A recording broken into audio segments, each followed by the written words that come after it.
สบายดีมากินตำบักหุ่งน้ำเบาใส่กินเลยคนกับสต๊อกเดี๋ยวนี้มาใหม่ไล่ข้าวเหนียว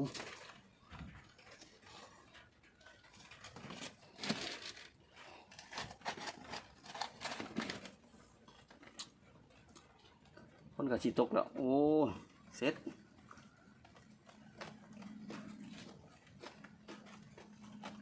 เร็วเนาะนั่นบ่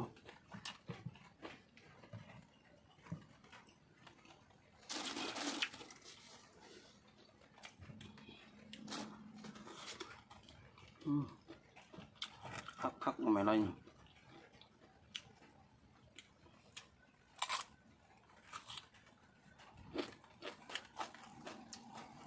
แซ่บ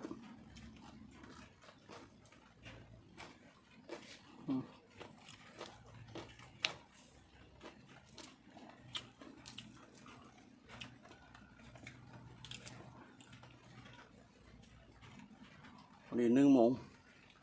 โอ้ฝนก็สิตกลงมาแล้วนะ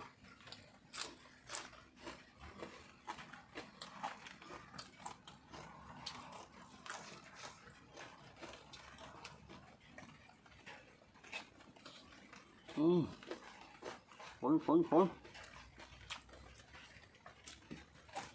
ดาวตกมาเลยเด้อ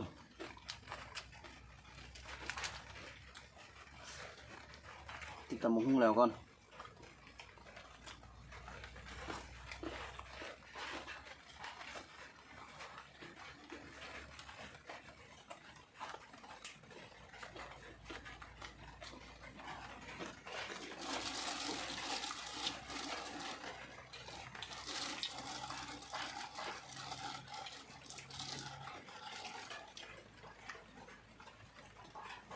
มาไล่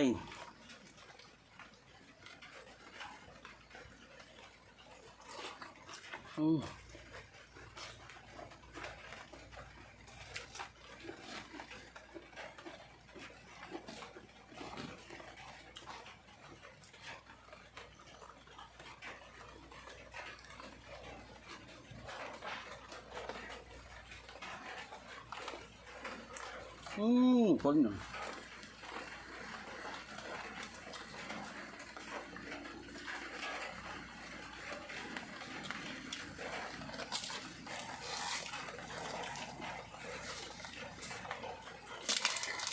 แม่นบ่เนาะฝนนี่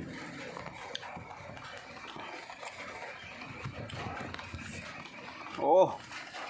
ให้กินให้กลางโลซับกลางกองน้ำหอมเนี่ย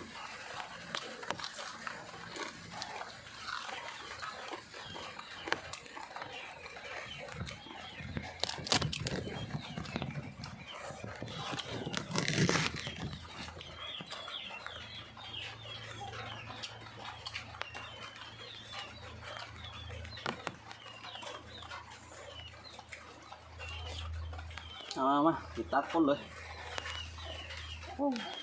นี่กำลังคักเนี่ยฝนตก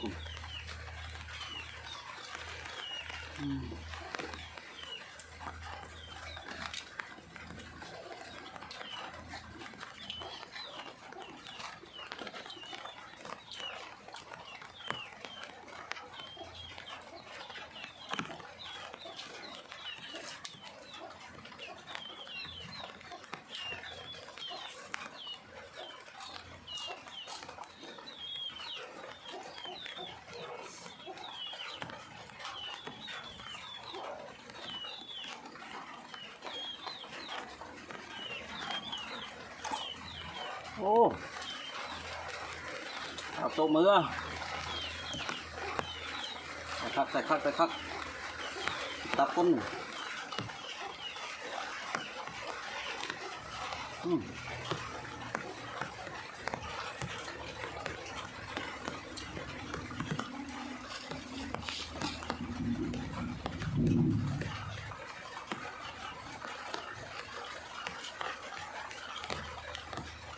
น้องไม้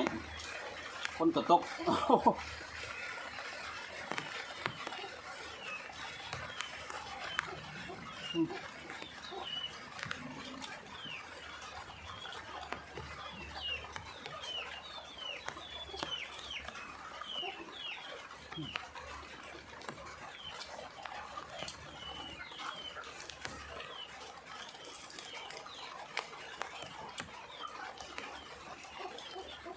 คน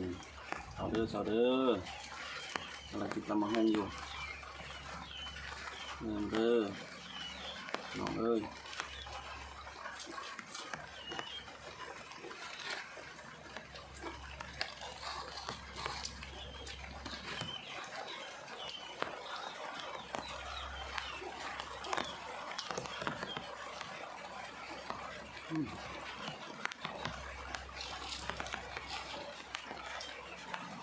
น้องเฮียนี่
เฮียพี่น้องโอ้คนตกลงมาตายครับ